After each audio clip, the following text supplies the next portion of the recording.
savez, la liaison sigma est obtenue par un recouvrement axial d'orbital atomique.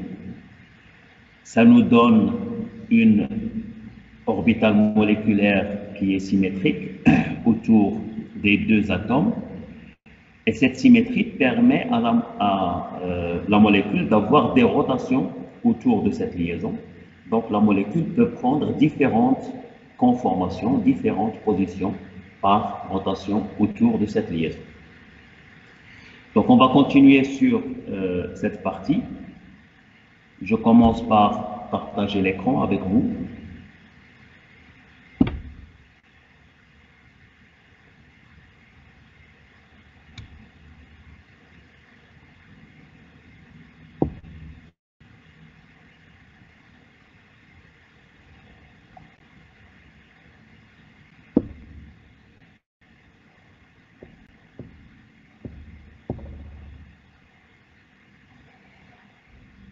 Voilà, donc on avait commencé par la conformation de l'éthane, CH3, CH3.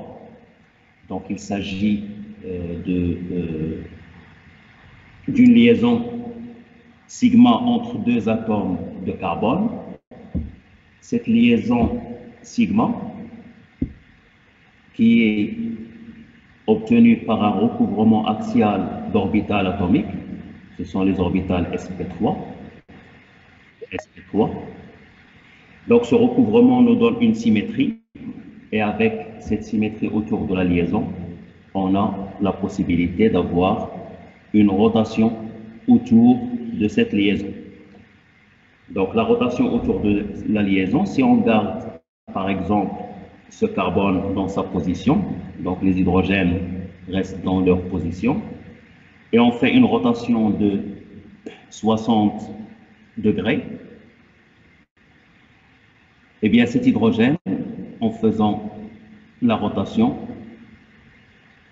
va prendre cette position ici, et en même temps, les autres hydrogènes aussi suivent la même rotation. Le tout tourne en même temps. Donc on a l'hydrogène qui va prendre cette position et cette position. Donc quand on remarque entre les deux molécules, sur la première, les deux hydrogènes sur les deux atomes de carbone sont l'un derrière l'autre. Par contre, sur l'autre molécule, donc les hydrogènes, donc celui-là se trouve entre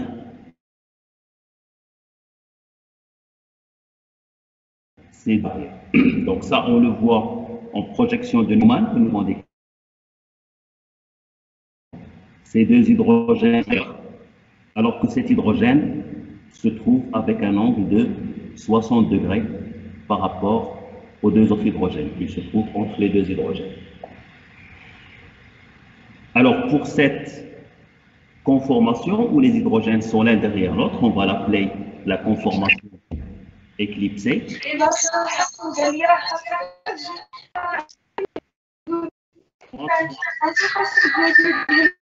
Les micros, s'il vous plaît, n'oubliez pas de désactiver votre micro. Par contre, quand les hydrogènes sont éloignés, nous avons ce qu'on appelle la conformation décalée.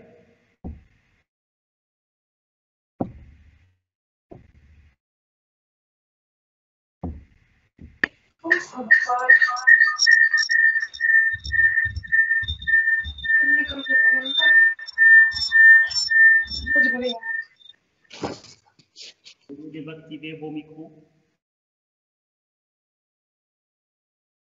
Merci. Alors, dans ce schéma, on voit la molécule d'éthane fait des rotations autour de la liaison sigma. On part du véhicule en faisant une rotation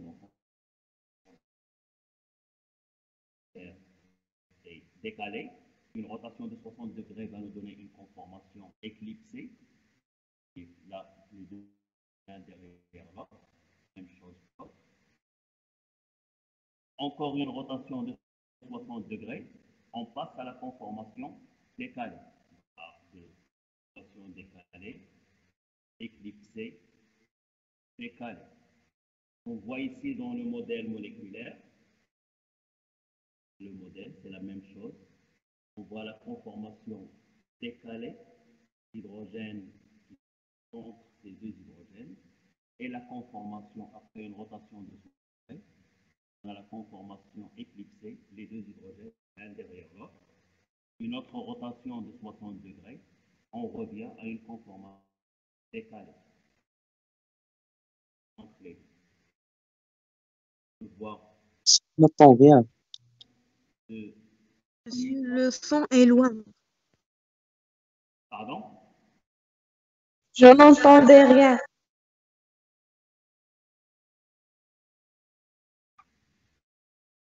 Alors dites-moi si maintenant c'est mieux. Est-ce que vous m'entendez?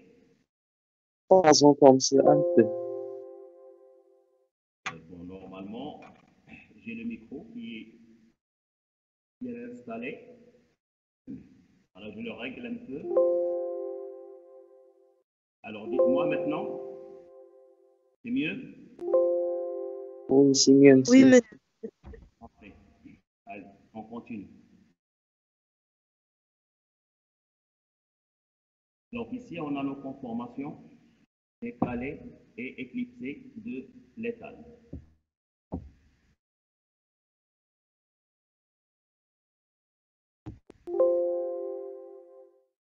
Alors ces conformations, donc comme vous avez vu, décalées et éclipsées, ne vont pas avoir la même énergie. La conformation décalée va avoir la plus basse énergie parce que les hydrogènes et les liaisons sont plus éloignés.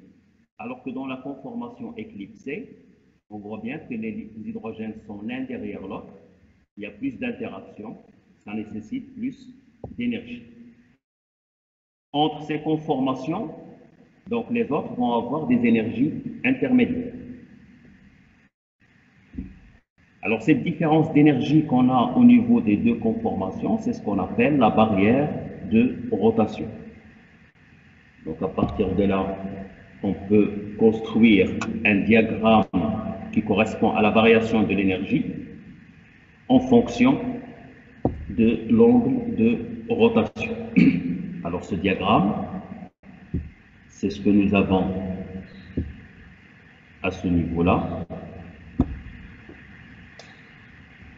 Donc ici, vous avez le diagramme qui nous donne la variation d'énergie de l'éthane en fonction de l'angle de rotation.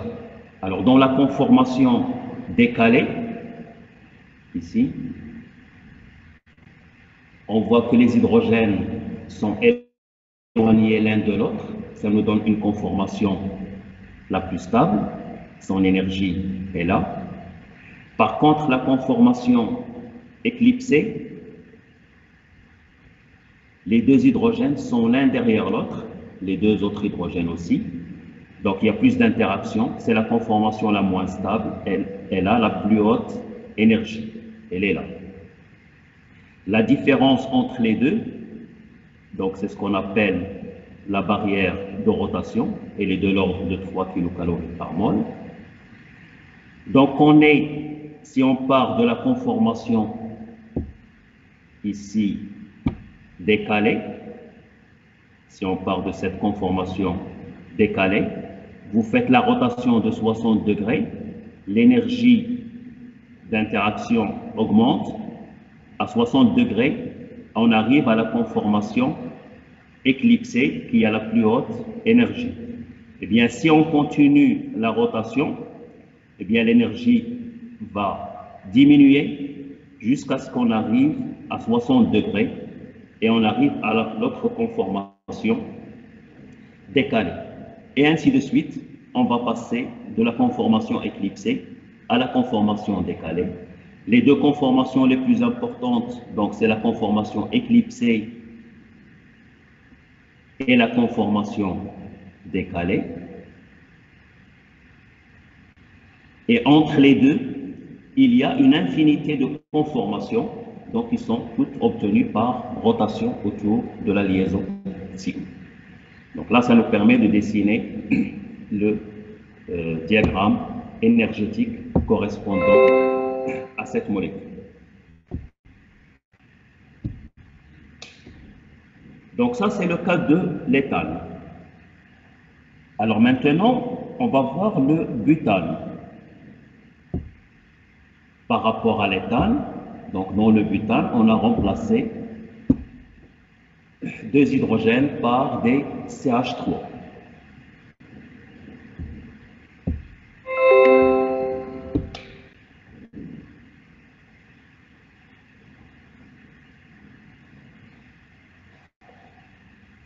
Donc si on prend la projection de Newman du butane autour de la liaison du carbone numéro 2 et du carbone numéro 3.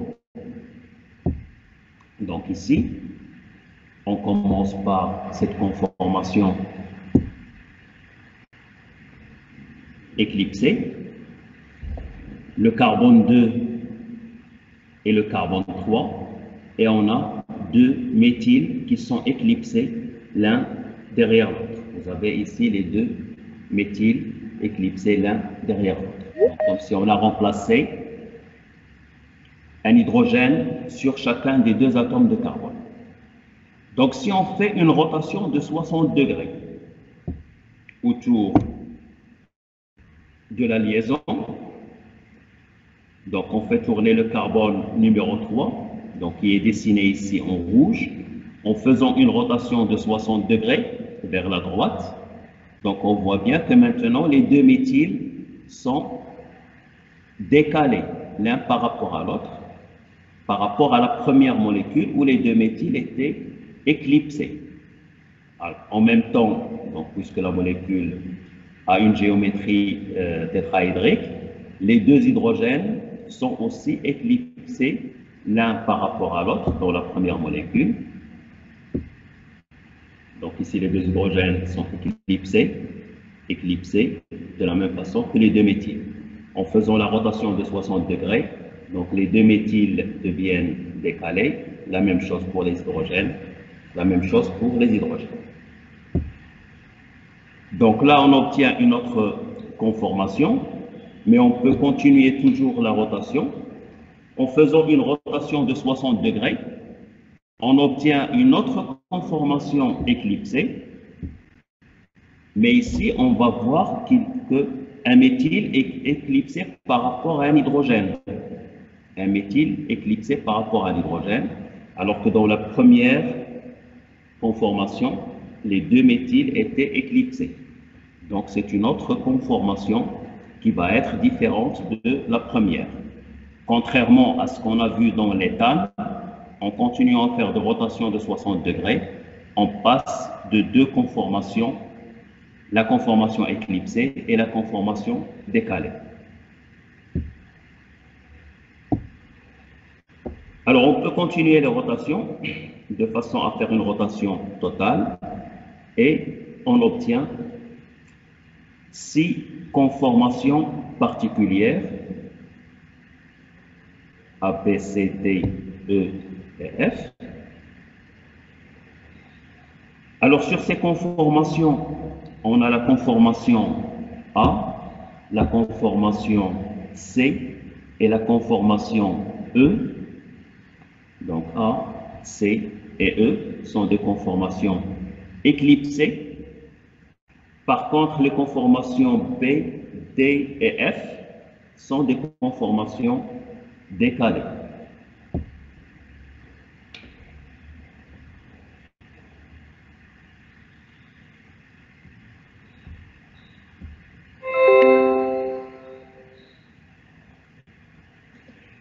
Bon, ici avec le modèle, donc on voit les conformations décalées et éclipsées correspondant à la molécule d'éthane. Donc ici, on a la conformation dans laquelle les deux méthyles sont éclipsés l'un derrière l'autre. Par contre, dans cette conformation décalée, on voit bien que les deux méthyles sont éloignés l'un de l'autre. Donc on peut voir ici dans le modèle moléculaire en passant d'une conformation décalée à une conformation éclipsée, on voit qu'on a des molécules qui vont avoir des énergies différentes en fonction de la position des méthyles les uns par rapport aux autres.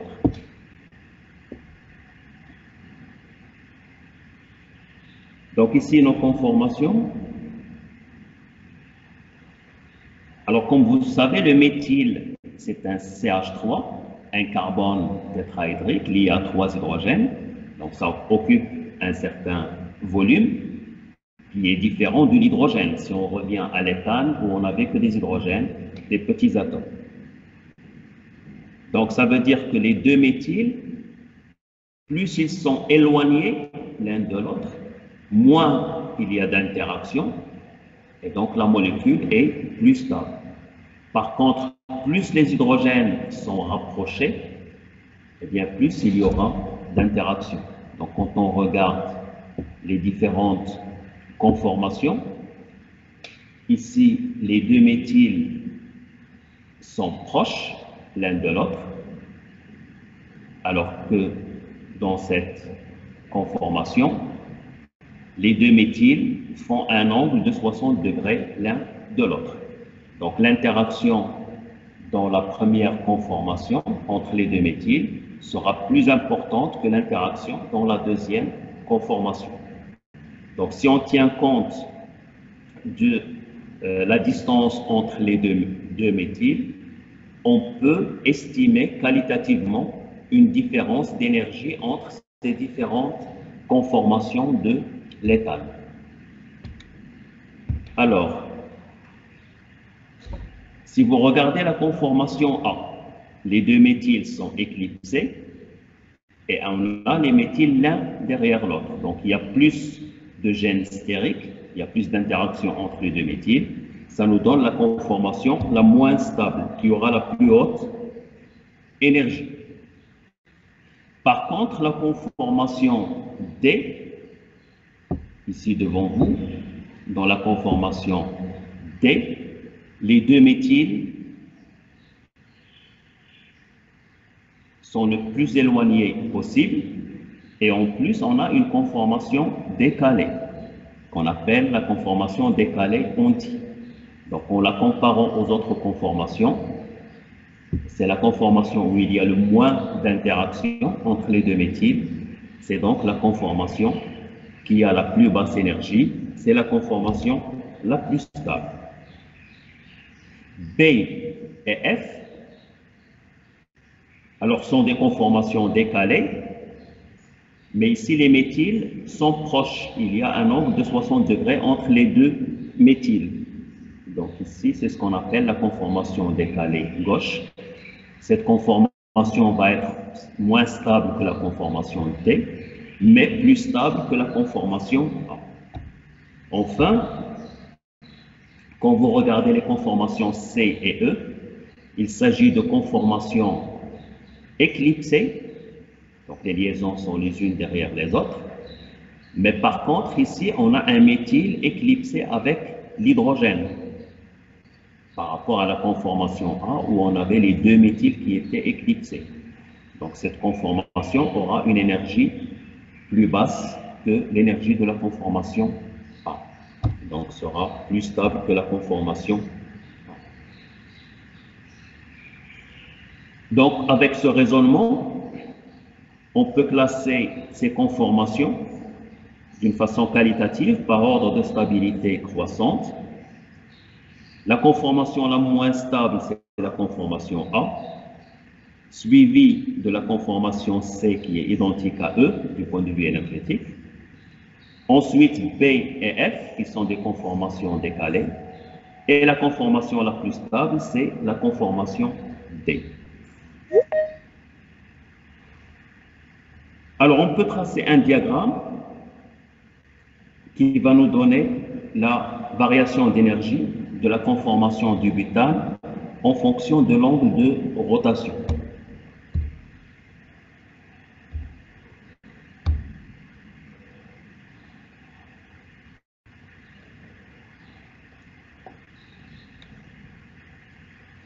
Donc ici, on va tracer le diagramme énergétique, donc l'énergie, en fonction de l'angle de rotation, donc on va appeler θ. Donc si on considère les énergies ou les différences d'énergie entre les différentes conformations, la conformation la moins stable qui a la plus haute énergie, c'est la conformation A. La conformation la plus stable qui a la plus basse énergie, c'est la conformation D. Alors ensuite, vous avez C et E qui sont des conformations éclipsées, plus stables que la conformation A, mais par contre moins stables que les conformations décalées. Donc on va avoir ici les conformations C et E. Et il nous reste les conformations B et F. Alors ces conformations sont décalées, donc ils sont plus stables que les conformations éclipsées, c'est-à-dire A, C et E, mais ils sont moins stables que la conformation D, qui est la conformation la plus stable. Donc ici, on va avoir les conformations B et E du point de vue énergétique.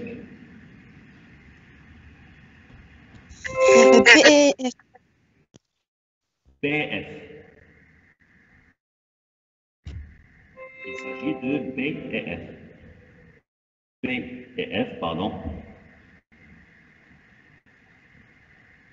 B et F. Très bien. Donc ici, à θ égale à 0, on a la conformation A. Donc si on revient à notre diagramme, à θ égale à 0, on a la conformation A, ici. Ensuite, on fait des rotations de 60 degrés, 120 degrés, 180, 240 et 360 degrés de plus. Ça nous donne 360 degrés. 360 degrés, ça veut dire qu'on a fait une rotation complète. Donc ici,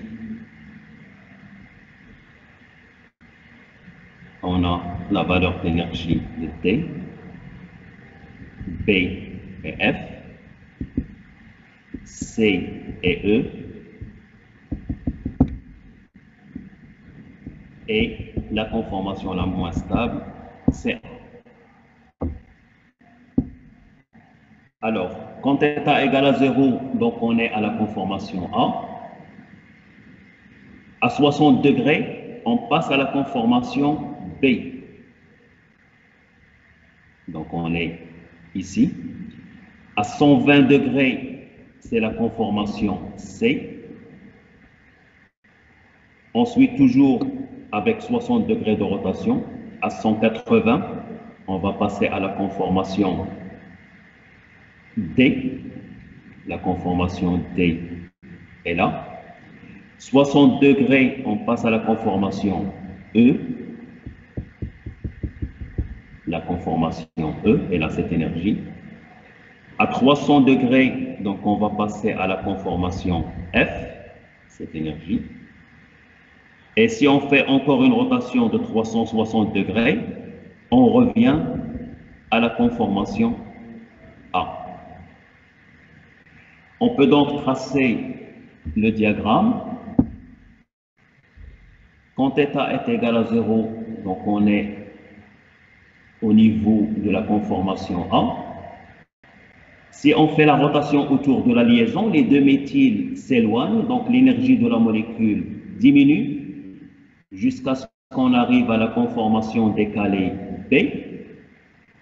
Et au-delà de la conformation décalée, les deux liaisons se rapprochent, donc l'énergie augmente jusqu'à ce qu'on arrive à la conformation C, et on continue ainsi de suite. À 180 degrés, on arrive à la conformation D, qui est la plus stable. Si on continue la rotation, donc l'énergie va augmenter jusqu'à ce qu'on arrive à la conformation E, et ainsi de suite. La conformation F. Et à 360 degrés, on a fait une rotation totale, donc on revient à la conformation A, et ça peut continuer. Donc ça nous donne la variation d'énergie de l'éthane en fonction de l'angle de rotation. Est-ce que c'est clair?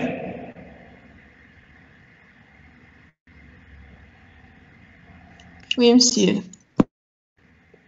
Oui, c'est clair. Très bien. Donc ici, en passant de la conformation A à θ égale à 0, on passe à la conformation B, θ égale à 60 degrés. Donc ici, il y a une rotation du méthyle, le méthyle qui s'éloigne l'un de l'autre. Donc quand on arrive à la conformation B, pour passer à la conformation C, eh bien vous avez le méthyle qui continue à s'éloigner et qui se rapproche de l'autre hydrogène, donc l'énergie va augmenter, et c'est ce qui nous donne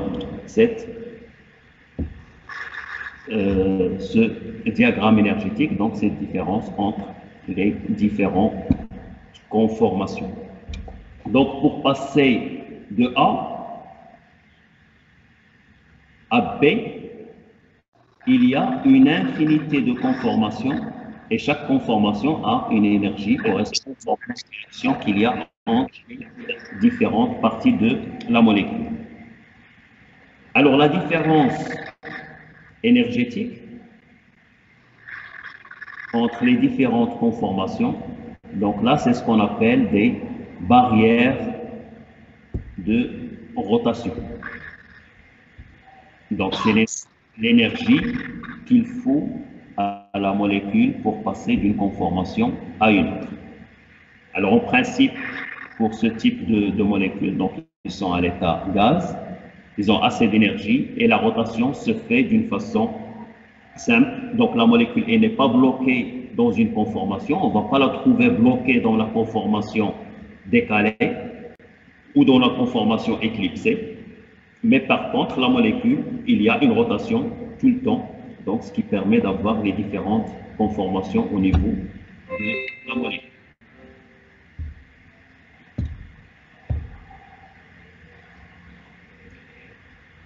Voilà en ce qui concerne les molécules linéaires. Dans le cas des composés cycliques, alors dans les composés cycliques, on a aussi des liaisons sigma qui sont obtenues par recouvrement axial d'orbital atomique. Donc ici aussi, on peut avoir ce type de rotation. Sauf que dans le cycle, puisque le cycle est fermé, on ne peut pas avoir une rotation de 360 degrés, sinon on va casser le cycle. Dans la molécule linéaire, le butane, donc on a vu que la rotation, on peut la faire une rotation totale de 360 degrés. Dans le cycle, cette rotation est relativement bloquée. Alors si on prend le cyclohexane, le cyclohexane, c'est un cycle constitué de 6 atomes de carbone. Donc vous avez 6 atomes de carbone. Alors les 6 atomes de carbone, donc si on considère que c'est une molécule plane, ben ici ça veut dire qu'on a des angles de 120 degrés. Alors qu'ici on sait que les 6 carbones sont hybridés sp3. Un carbone hybridé sp3, son angle est autour de 109 degrés. Les 6 carbones sont sp3. Donc, ça veut dire que les angles sont autour de 109 degrés. Ben, ceci confirme que le cyclohexane n'est pas une molécule plane. Les 6 atomes de carbone ne sont pas dans le même plan. Donc, on va voir cette géométrie de la molécule du cyclohexane. Donc, le cyclohexane se présente dans une conformation la plus stable, qu'on va appeler la conformation chaise. Dans cette conformation, donc, on respecte l'hybridation sp3 des différents atomes et on a des angles autour de 109 degrés.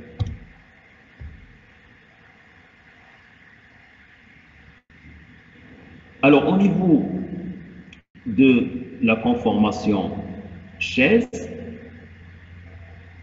donc vous avez les 6 atomes de carbone qui sont identiques, et sur chaque atome de carbone, vous avez 2 hydrogènes. Alors, ces hydrogènes sont répartis d'une façon symétrique,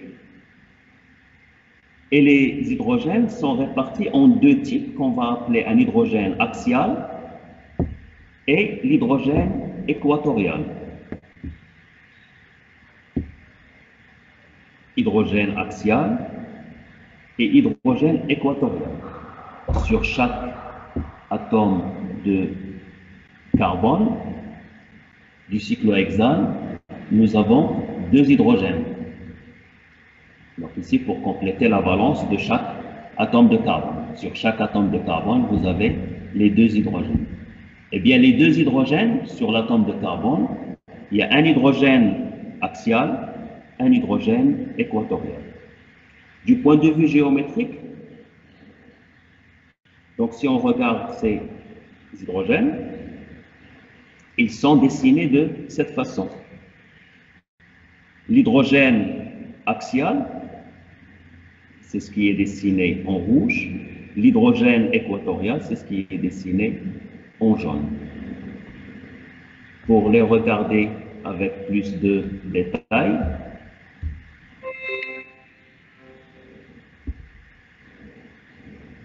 alors, les 6 hydrogènes axiaux. On a un hydrogène axial sur chaque carbone. Les 6 hydrogènes axiaux, chacun sur un atome de carbone. Donc ici, quand on remarque ces hydrogènes, on voit qu'ils sont dans des directions parallèles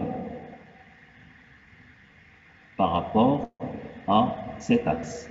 Les 6 hydrogènes sont parallèles par rapport à cet axe. Et on voit qu'il y a 3 hydrogènes dirigés vers le haut et 3 hydrogènes dirigés vers le bas. Celui-là, celui-là et celui-là. Avec cette succession, si sur ce carbone, j'ai l'hydrogène qui est vers le haut, sur l'hydrogène suivant, l'hydrogène est vers le bas. Sur le carbone suivant, vers le haut, vers le bas, et ainsi de suite. Donc les hydrogènes axiaux sont parallèles, 3 dirigés vers le haut, 3 dirigés vers le bas, avec l'alternance haut, bas, et ainsi de suite.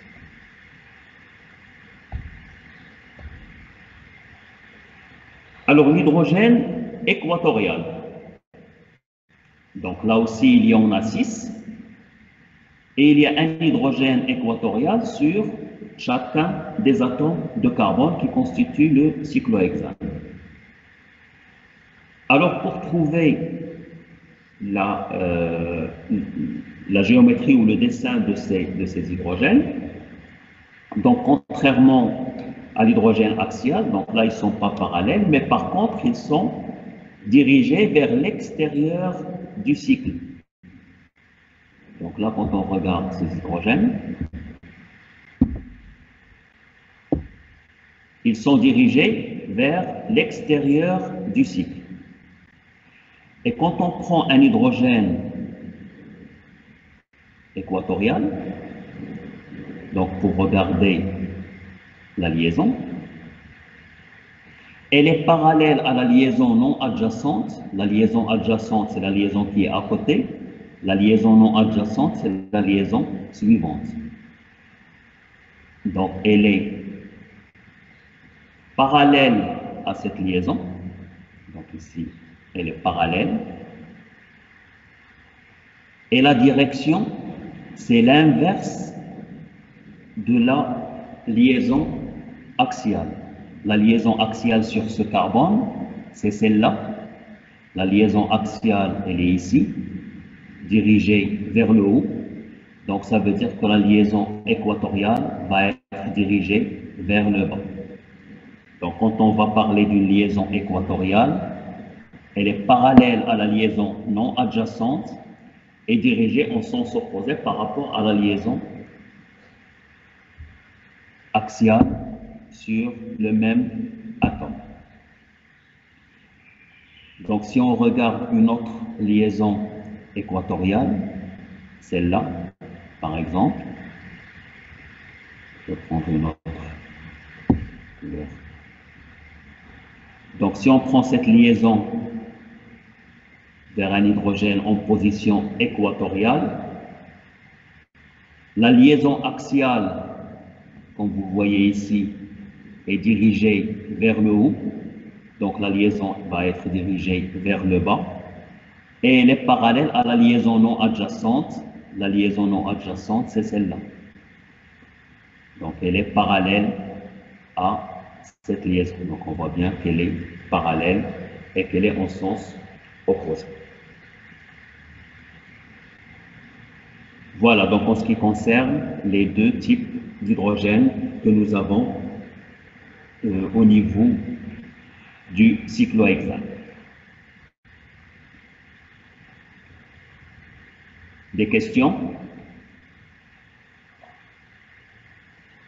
Je vous écoute.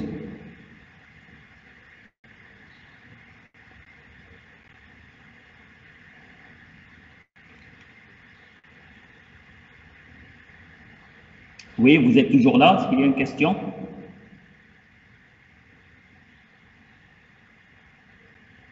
Je continue.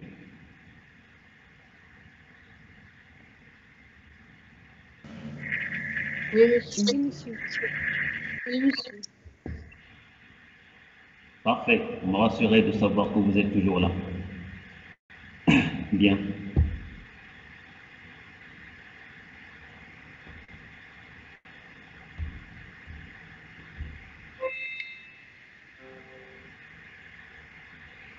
Donc ici, nous avons vu la conformation chaise au niveau du cyclohexane. Donc je reprends avec vous le dessin de la conformation chaise. La conformation chaise, ce sont les 6 atomes de carbone.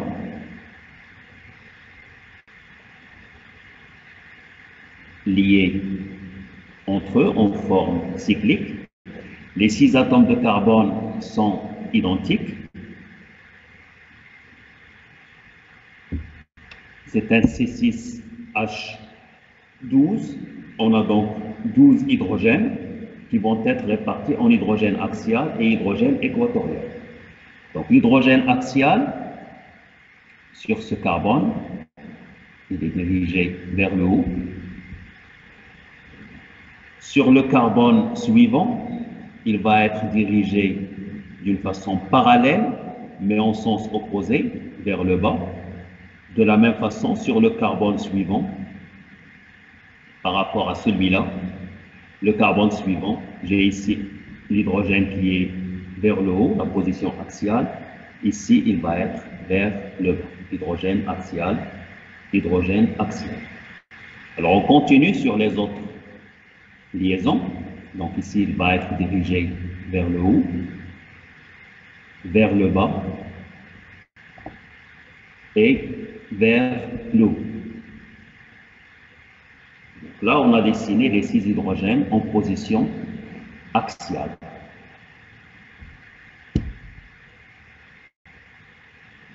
Alors, de la même façon, on peut dessiner les hydrogènes en position équatoriale. Donc, si on prend sur ce carbone. La liaison va être parallèle à la liaison non adjacente, donc parallèle à cette liaison. C'est quelque chose comme ça. Parallèle. Le sens sera le sens opposé par rapport à la liaison axiale. La liaison axiale étant vers le haut, donc ici la liaison équatoriale va être vers le bas. Donc ici j'ai l'hydrogène équatorial. Sur ce carbone, la liaison va être parallèle à la liaison non adjacente, c'est-à-dire celle-là, est dirigée vers le haut, puisque l'hydrogène axial est dirigé vers le bas, donc elle sera dans cette direction, hydrogène équatorial. Donc on peut continuer pour les autres atomes.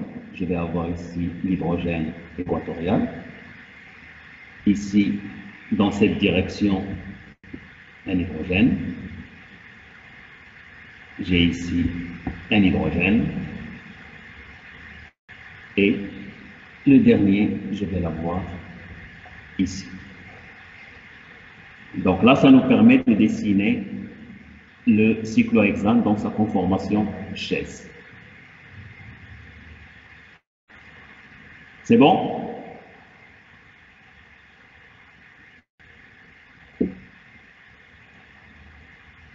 Parfait. Oui, c'est bon. Donc, comme on a dit sur le cyclohexane, nous avons des liaisons sigma. Les liaisons sigma sont des liaisons symétriques, donc on peut faire une rotation. Sauf que cette rotation, au niveau d'un cycle, la rotation ne sera pas totale. Elle sera limitée par la contrainte du cycle. Il ne faut pas casser le cycle. Alors, avec ces rotations, on peut avoir d'autres conformations du cyclohexane. Donc ici, c'est dessiné devant vous la conformation bateau. Dans la conformation bateau, donc ici, par rapport à la conformation chaise, dans la conformation chaise, donc ici, ce carbone est plutôt vers le bas. Donc dans la conformation chaise, on a ce carbone qui se trouve en bas. Cette conformation est la plus stable. Dans cette conformation, donc on voit bien que ces liaisons sont proches les unes des autres. Ça va augmenter l'énergie de la molécule. Ça nous donne une conformation moins stable.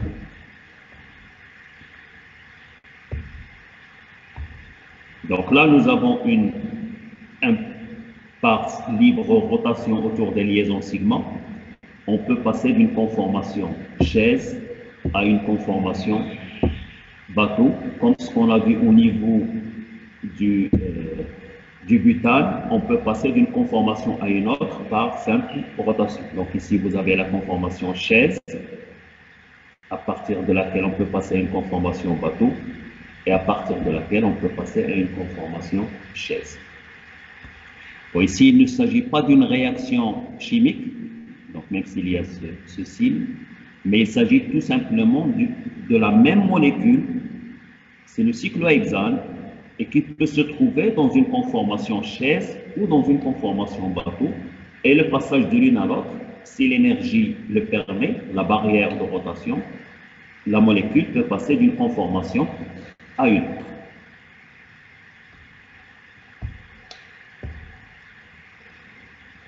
Alors, pour passer de la conformation chaise à la conformation bateau, donc ici aussi, il y a une infinité de conformations. Chaque petite rotation autour d'une liaison, c'est une conformation. Et on peut trouver pour le cyclohexane d'autres conformations, comme la conformation qu'on appelle twist, ou une conformation enveloppe. Elle est intermédiaire entre la conformation chaise et la conformation bateau. Comme ce qu'on a vu dans le cas des... Ben ici aussi, on peut tracer un diagramme énergétique qui donne la variation de l'énergie du cyclohexane en fonction des angles de rotation. La conformation chaise est la conformation la plus stable, elle a la plus basse énergie. La conformation bateau se trouve à ce niveau énergétique. Et pour passer de la conformation chaise à la conformation bateau, donc on passe par différentes conformations dont l'énergie est différente. On va passer par la conformation enveloppe, ensuite la conformation twist, pour arriver à la conformation bateau. Et si on continue les rotations, on peut passer d'une conformation chaise à une autre conformation chaise. On va passer de la conformation chaise dans laquelle les carbones sont comme ça,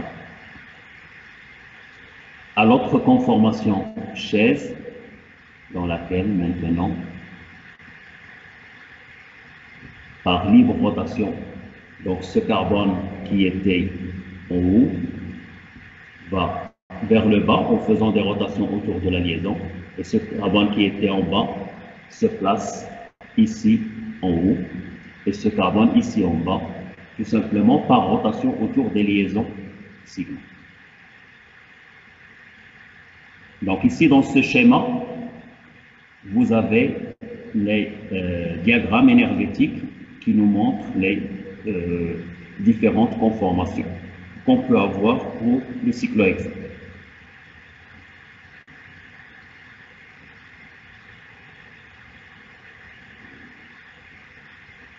Alors, on retiendra ici qu'au niveau de la liaison sigma, obtenue par recouvrement axial d'orbital atomique, elle a l'avantage d'être symétrique entre les deux atomes. Cette symétrie permet une rotation autour de cette liaison. La rotation, ce n'est pas une réaction chimique, c'est toujours la même molécule, mais avec des mouvements donc, qui permettent de prendre des positions différentes des atomes les uns par rapport aux autres. Cette différence donc obtenue par rotation, c'est ce qu'on appelle conformation. La conformation d'une molécule est obtenue par rotation autour de la liaison. La liaison sigma peut être dans une chaîne linéaire. Dans ce cas, on peut avoir une rotation totale, 360 degrés. Mais la liaison sigma peut aussi se trouver dans une chaîne cyclique. Le cycle étant fermé, il y a une contrainte au niveau du cycle. La rotation autour de la liaison sigma, elle est possible, mais elle est limitée. On ne peut pas faire une rotation de 360 degrés. C'est le cas du cyclohexane que vous avez devant vous ici. On voit bien qu'on peut faire des rotations autour des liaisons sigma. On obtient différentes conformations. La conformation chaise, la conformation bateau, la conformation enveloppe, et ainsi de suite. Mais par contre, la rotation ne peut pas être totale. Donc voilà en ce qui concerne les conformations.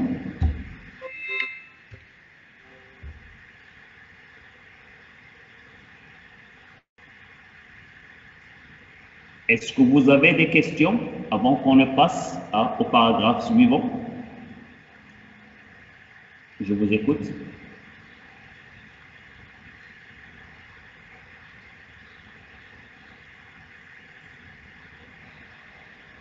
Pardon, monsieur. Oui.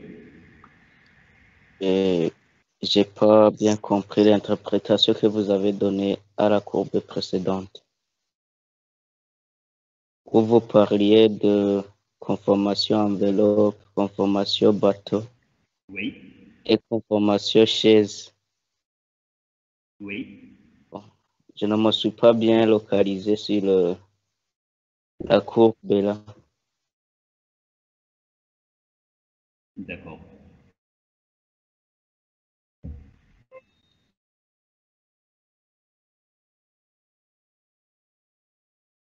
Alors, dans le cas du cyclohexane, donc ici je vais y revenir rapidement. Donc, le cyclohexane est constitué de 6 atomes de carbone. Les 6 atomes de carbone sont La molécule, donc, on a vu qu'elle n'est pas plane, mais elle peut se trouver dans des conformations dans l'espace. Donc ici, c'est la conformation chaise, la conformation la plus stable. Ici, c'est une conformation bateau, dans laquelle, ici, vous voyez que ces liaisons sont l'une derrière l'autre, par rapport à cette molécule où les liaisons sont l'une en haut, l'autre en bas.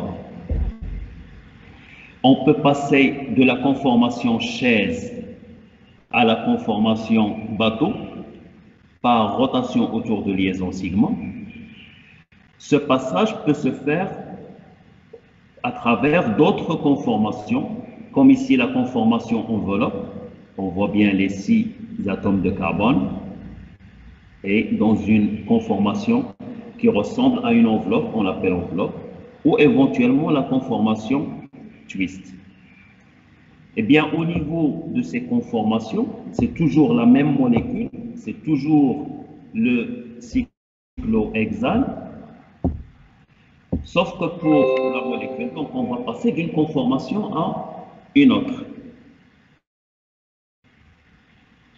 Alors, si on part d'une conformation chaise,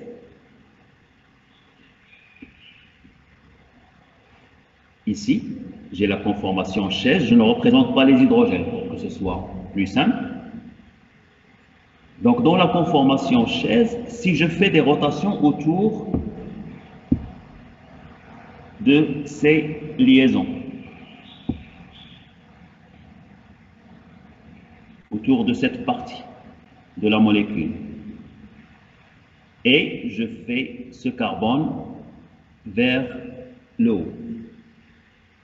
Donc là, je vais passer par une conformation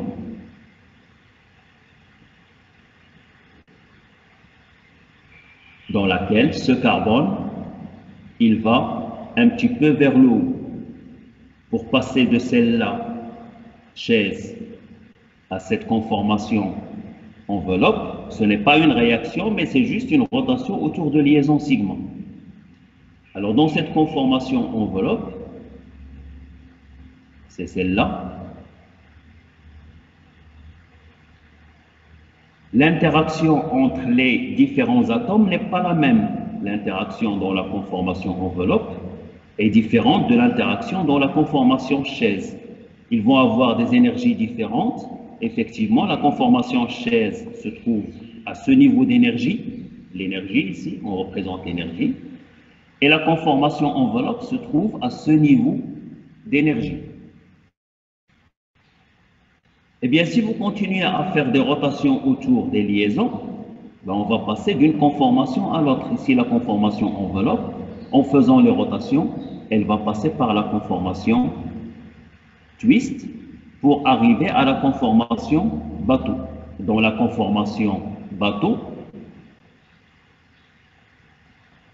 vous avez ce carbone qu'on a pris ici, par exemple, qui maintenant se trouve dans le même axe que ce carbone. Donc l'énergie de cette conformation ne sera pas la même et elle a une autre valeur. Et donc si vous continuez, par exemple, à faire des rotations autour des liaisons, par exemple à faire baisser ce carbone, eh bien on va continuer sur d'autres conformations jusqu'à ce qu'on arrive à l'autre conformation chaise dans laquelle maintenant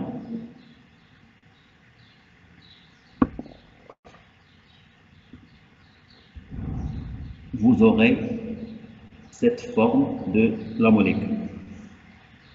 Voilà, donc c'est le passage d'une conformation à l'autre au niveau du cyclohexane.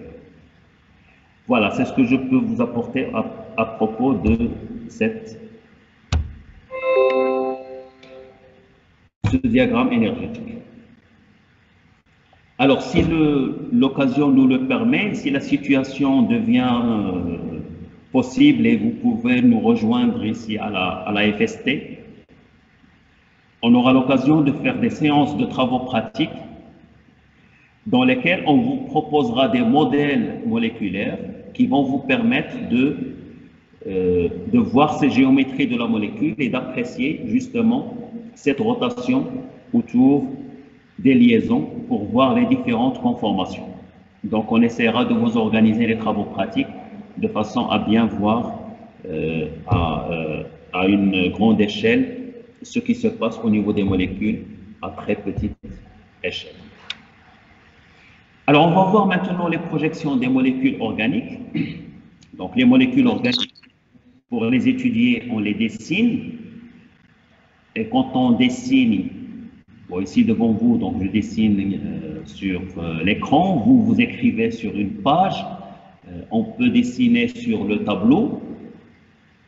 Donc, le dessin, on le fait sur un plan qui est bidimensionnel, alors que la molécule, elle est tridimensionnelle. Donc, pour représenter cette molécule tridimensionnelle sur un plan bidimensionnel, on va faire une projection. Et quand on fait une projection de la molécule, ça peut être une projection qui va tenir compte de la géométrie tridimensionnelle, c'est-à-dire des positions dans l'espace, ou non. Pour certaines molécules, c'est important de connaître les positions dans l'espace des atomes les uns par rapport aux autres. Parce qu'en fonction de ces positions, l'activité de la molécule ou la réactivité de la molécule peut changer. Il est donc important de connaître les positions des atomes les uns par rapport aux autres.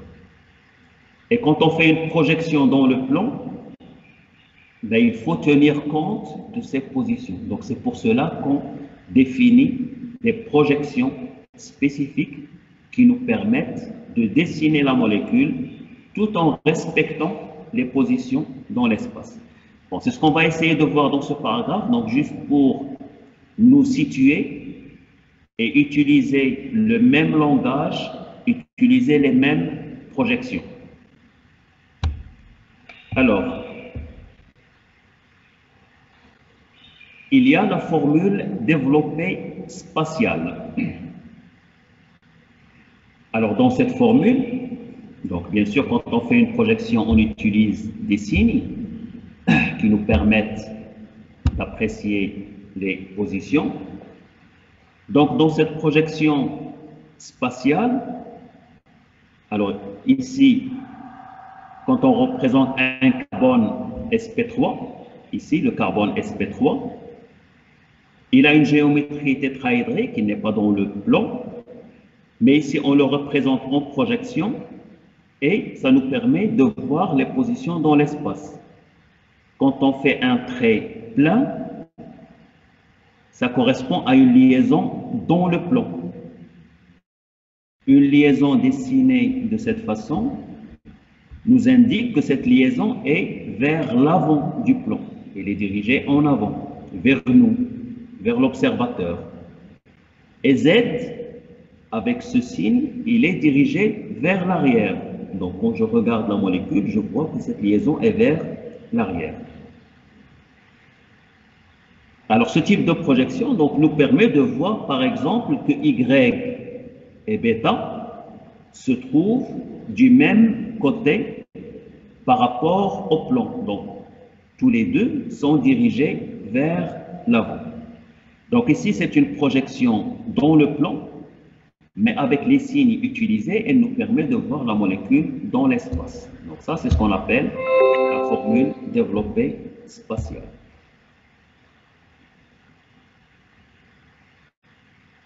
Alors, une autre variante de cette projection, c'est ce qu'on appelle la projection en perspective. Bon, vous êtes très fort en dessin, donc vous avez l'habitude sur des structures, donc que ce soit végétale ou animale, donc vous avez l'habitude de faire des dessins. Donc là, c'est juste une projection un peu inversée par rapport à la projection spatiale.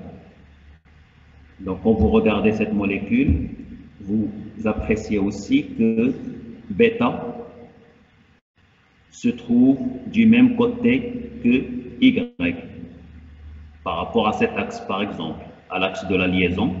Donc on voit que bêta et Y sont du même côté. C'est ce que nous avons vu dans la projection spatiale. Bêta et Y sont du même côté. Donc ça nous permet aussi d'avoir une projection de la molécule.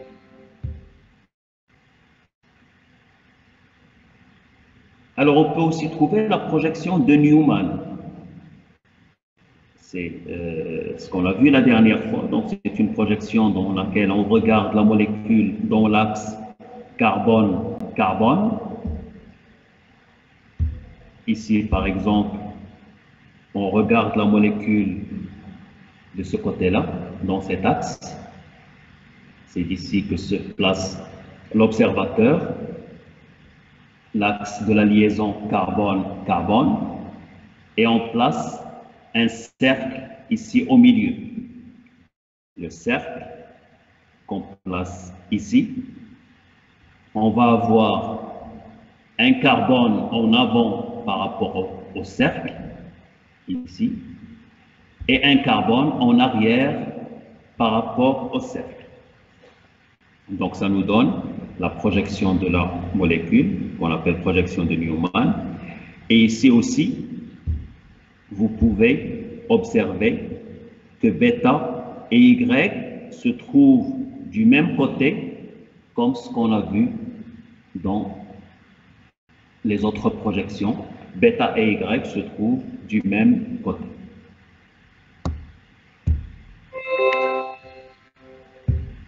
Alors sur les projections,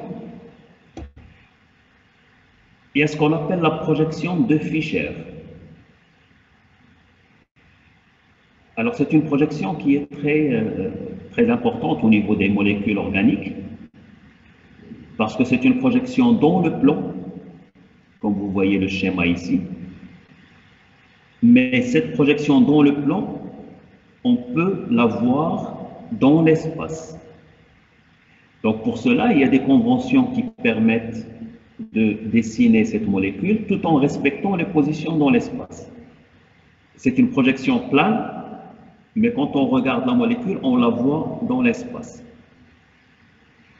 Cette projection, bon, importante pour certaines molécules biologiques, et donc ça permet de voir surtout les positions quand il va s'agir de carbone asymétrique.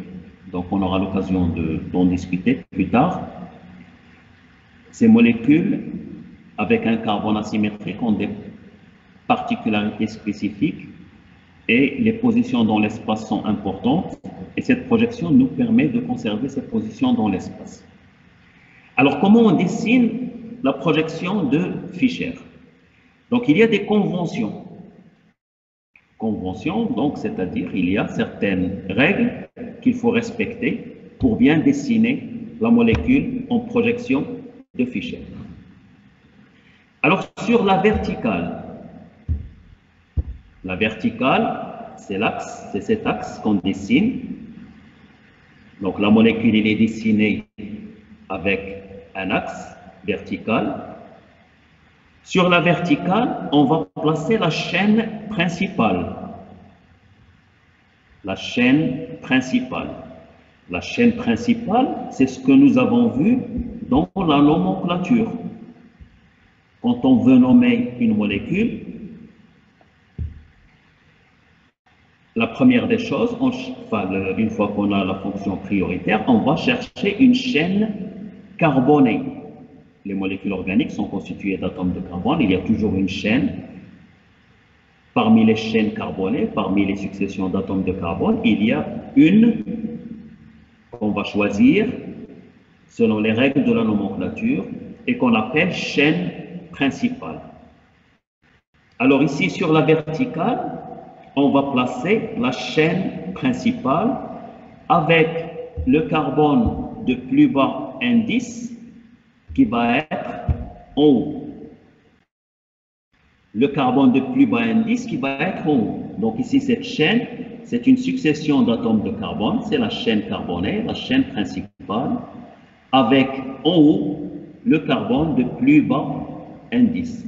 C'est-à-dire ici, on va avoir, par exemple, la plupart du temps, c'est le carbone d'indice 1, ensuite 2, 3, et ainsi de suite.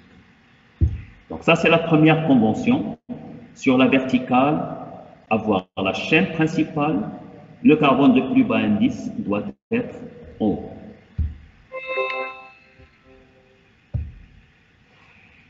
Alors maintenant, sur l'horizontale.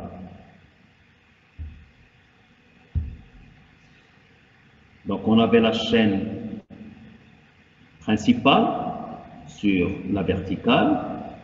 Sur l'horizontale, ce qu'on a ici, ce sont des liaisons dirigées vers l'avant. C'est-à-dire quand je regarde ma molécule, ici bêta, elle est dirigée vers l'avant. Bêta, rappelez-vous le signe, il est dirigé vers l'avant. La même chose pour delta et pour Z et Y, des liaisons qui sont dirigées vers l'avant. Le signe ici, c'est dirigé vers l'avant et vers l'avant. Donc c'est comme ça qu'on voit la molécule dans la projection de Fischer.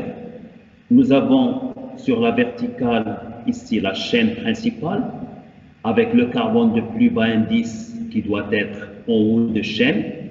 Généralement, c'est le carbone d'indice 1. Et ce que nous avons sur l'horizontale doit être dirigé vers l'avant. Donc ça, c'est la projection de Fischer.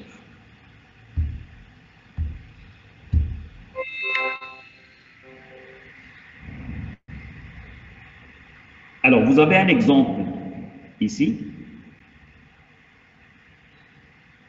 Alors, pour cet exemple, on peut avoir la projection de Fischer. Donc, essayez de dessiner la projection de Fischer de cette molécule. La projection de Fischer.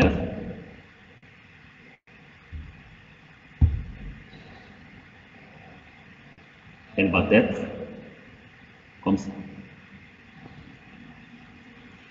Donc, essayez de trouver la projection de Fischer. Je vous laisse une petite minute. Donc, prenez un stylo sur votre papier et proposez une projection de Fischer pour cette molécule.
Alors, dans cette molécule, vous avez la chaîne carbonée.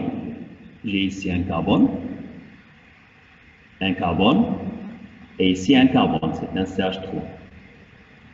Donc, c'est ici la chaîne carbonée. Vous avez la fonction acide, c'est la fonction prioritaire. Donc, ici, c'est le carbone d'indice 1, le carbone d'indice 2 et le carbone d'indice 3. Et on a la fonction OH au niveau de la molécule. Donc, la projection de Fischer sur la chaîne, sur la verticale, je vais avoir la chaîne principale, c'est le carbone 1 qui va être en haut. Donc, j'ai ici le carbone numéro 1. j'ai le carbone numéro 2 et j'ai le carbone numéro 3.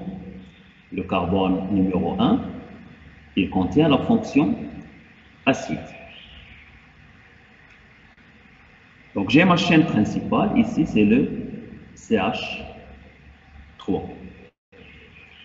Donc il me reste sur l'horizontale, j'ai H et OH. Ils doivent être dirigés vers l'observateur. Alors l'observateur, il va regarder la chaîne principale avec le carbone de plus bas indice en haut. Il peut se placer ici. Donc vous avez l'observateur ici, de façon qu'il regarde le carbone de plus bas indice en haut. Mais de ce côté, H et OH, il les voit vers l'arrière. Par contre, si l'observateur est ici,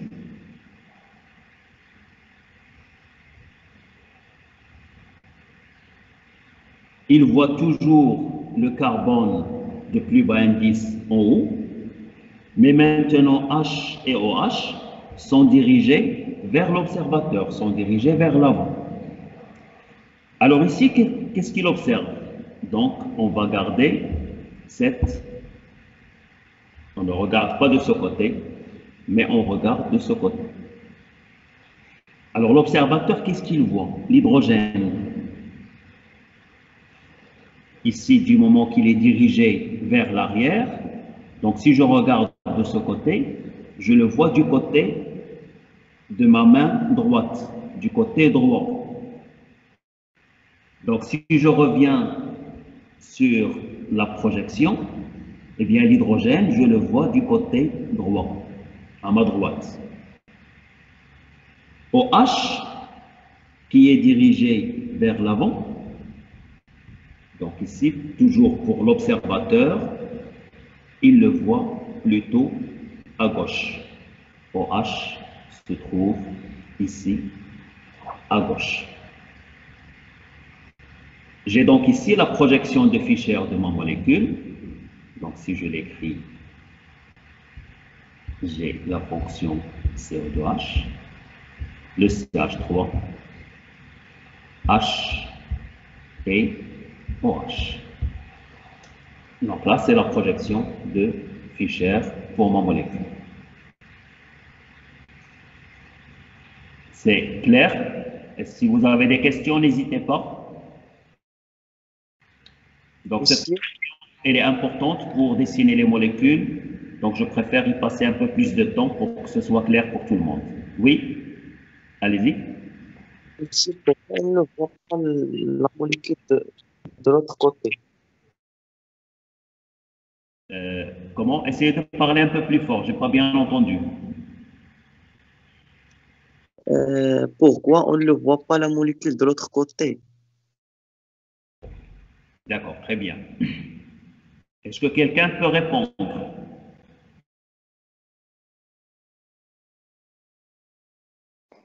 Car on dessine sur un plan bidimensionnel.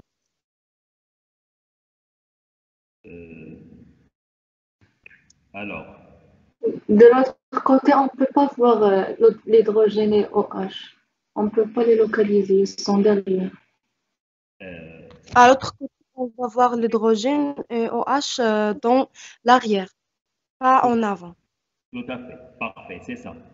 Donc, si on se place de ce côté et je regarde ma molécule, eh bien ici, H et OH sont dirigés vers l'arrière. C'est contraire à la convention de Fischer.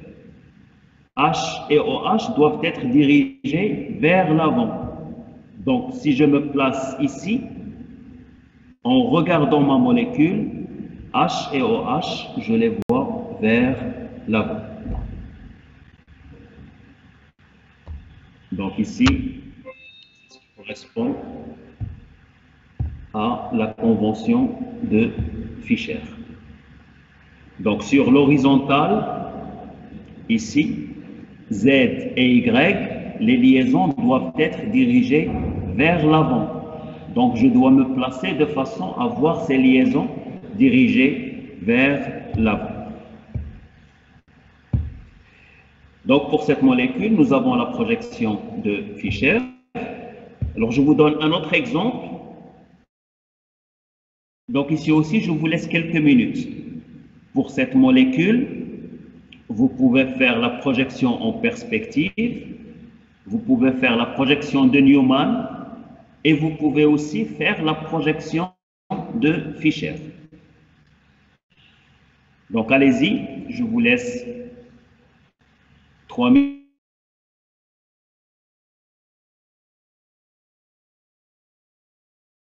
minutes.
Voilà, j'espère que vous avez pu dessiner les molécules. Donc, pour perspective, ça nous donne cette structure. Donc ici, quand vous regardez la molécule, nous avons ici la chaîne carbonée. Nous avons ici OH qui est dirigé vers l'arrière. Sur l'autre carbone, nous avons l'hydrogène qui est dirigé vers l'arrière. Donc H et OH se trouvent du même côté. Eh bien, quand on regarde en perspective, on voit bien que H et OH sont du même côté. Alors, pour la projection de Newman,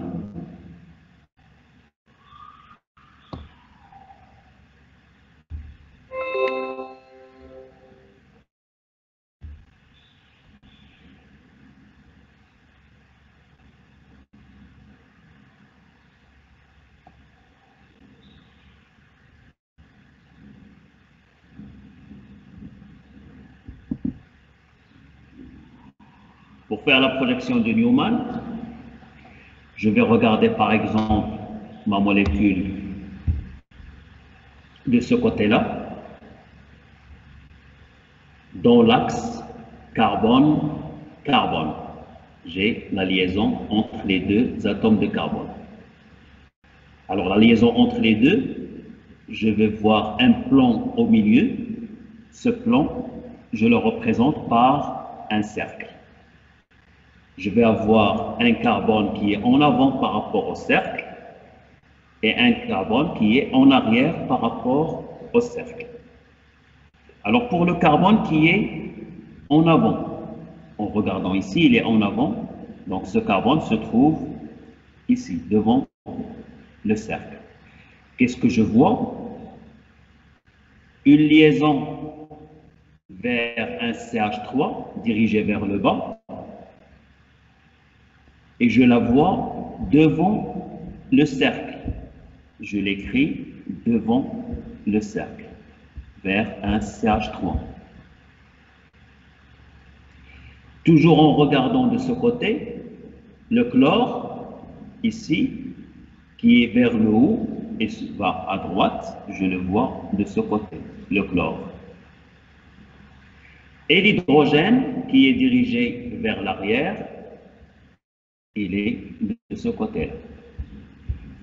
Alors, comme vous voyez, les trois liaisons représentées ici sont au-dessus du cercle. Ils sont devant le plan. Alors maintenant, pour le deuxième carbone, pour celui-là, je regarde toujours du même côté. Et cette fois, je vais voir un carbone qui est derrière le cercle. Il va être derrière le cercle. Qu'est-ce que je vois? Un CH3 qui est dirigé vers le bas. Alors ce CH3 dirigé vers le bas, mais comme vous voyez, il est caché, une partie de la liaison est cachée par le cercle. Donc je vois un CH3. J'ai un hydrogène, toujours en regardant du même côté, qui va vers la droite. Donc l'hydrogène, derrière le cercle, se trouve ici. OH, toujours en regardant du même côté, je le vois à gauche, et ici aussi, je le vois derrière le cercle. Il y a une partie qui est cachée par ce plan au milieu de la liaison. Donc ici, j'ai OH. J'ai donc ici la projection de Newman correspondant à ma molécule. Des questions sur cette projection? Monsieur, est-ce possible de voir à l'autre côté? De voir l'autre côté. Ah, tout à fait, tout à fait. Très bonne question. Donc ici, nous avons fait une projection de Newman en regardant la molécule de ce côté, mais je peux aussi me placer de ce côté-là. Ça peut me donner une autre projection de Newman qui est aussi valable. Donc si je fais cette projection, on a toujours le cercle. Le carbone qui va être en avant maintenant, c'est celui-là. Je vois un CH3 vers le bas.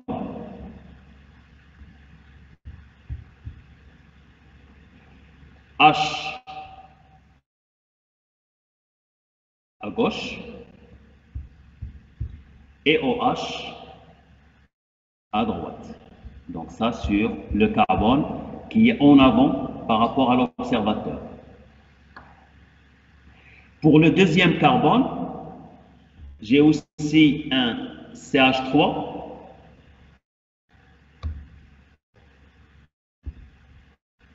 ici pour le deuxième carbone. Je vois un CH3 vers le bas, derrière le cercle, un CH3.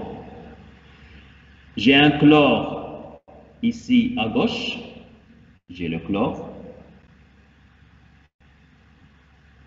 Derrière le cercle, le chlore.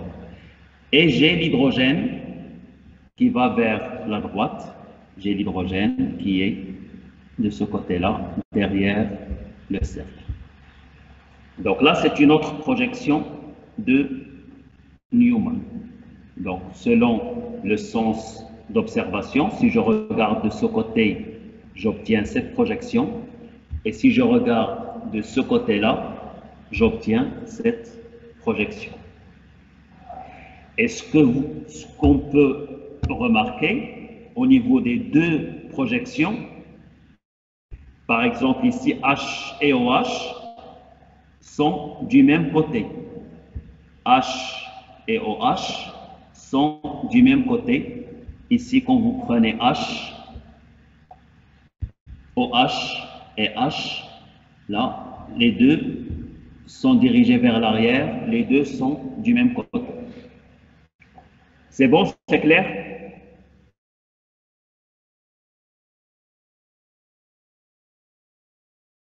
Oui, monsieur. Oui, monsieur.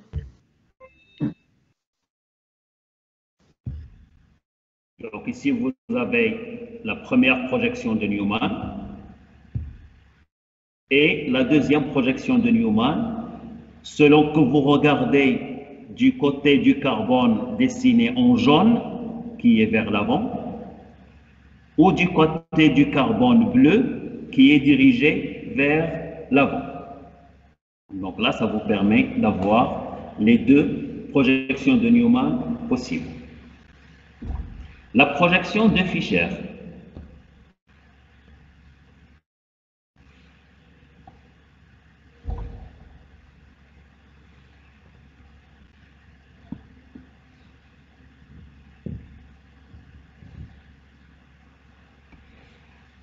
Alors, la projection de Fischer, donc on a dit on va représenter la chaîne carbonée et les liaisons doivent être dirigées vers l'avant.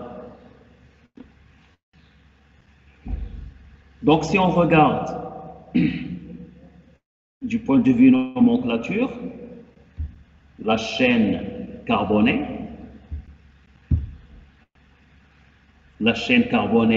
donc on a un carbone, un carbone, un carbone et un carbone. Donc, sur la molécule, nous avons la fonction alcool, OH, et nous avons un halogène. La fonction alcool est la fonction prioritaire, donc elle doit avoir l'indice le plus bas. Donc, ça veut dire la numérotation commencera par ce carbone. Numéro 1, on a OH sur le carbone numéro 2, le carbone numéro 3, et ici le carbone numéro 4.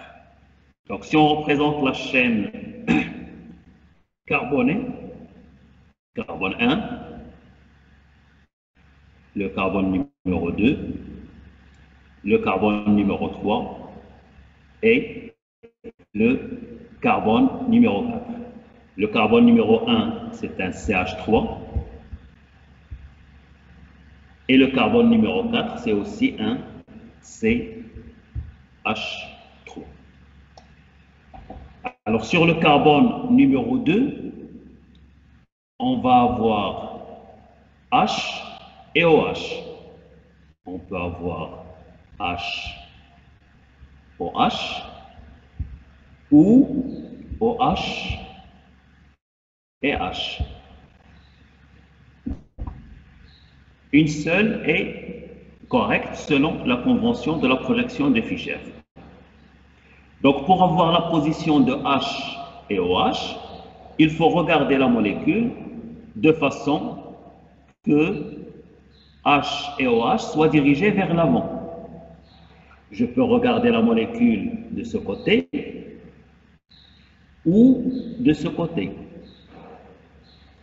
Ici, je vois H et OH qui sont dirigés vers l'avant, alors qu'ici, H et OH, je les vois vers l'arrière.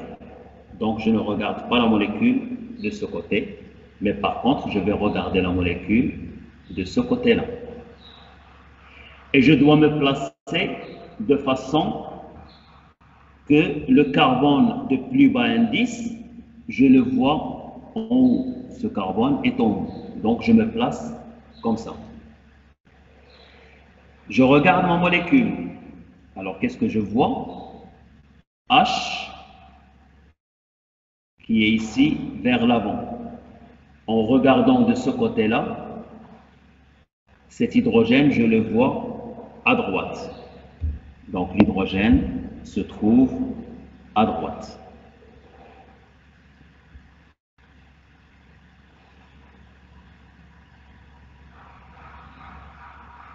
OH,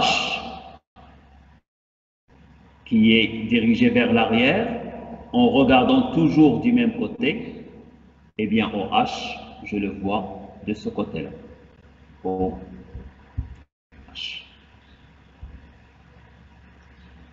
Pardon.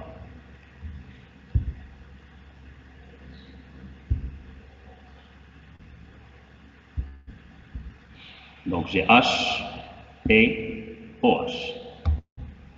Sur le carbone numéro 3, ici aussi je regarde toujours du même côté, dans la même direction, de façon que ce CH3 soit toujours en haut, et je regarde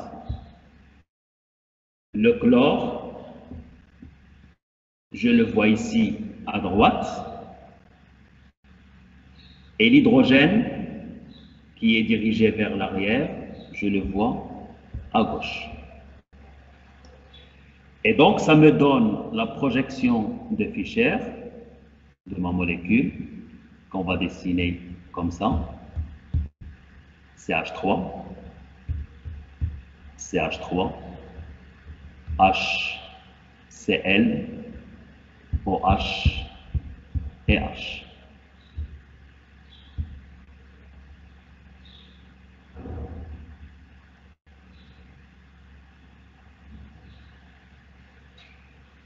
C'est bon, c'est clair?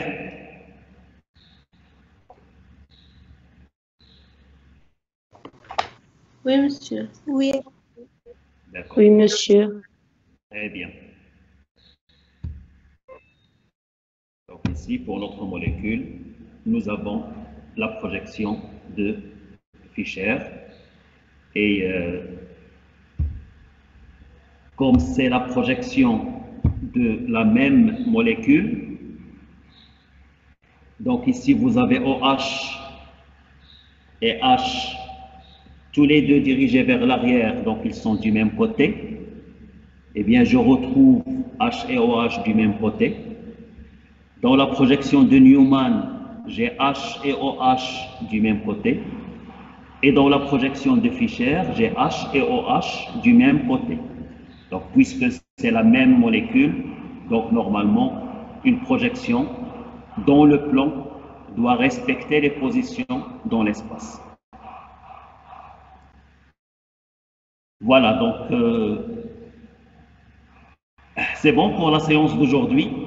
Si vous arrivez à retenir ces différentes projections, et on aura l'occasion de les travailler sous forme d'exercice dans les travaux dirigés. Donc ça vous permettra de vous exercer un petit peu sur ces différentes projections très importantes pour des molécules dont les positions dans l'espace sont importantes.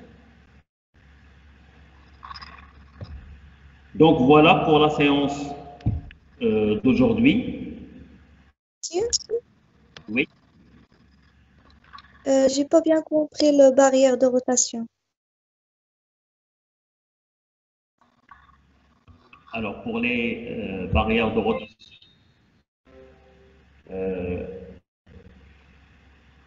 il s'agit des conformations des molécules. La conformation, on a dit qu'elle est obtenue par rotation autour de liaisons sigma.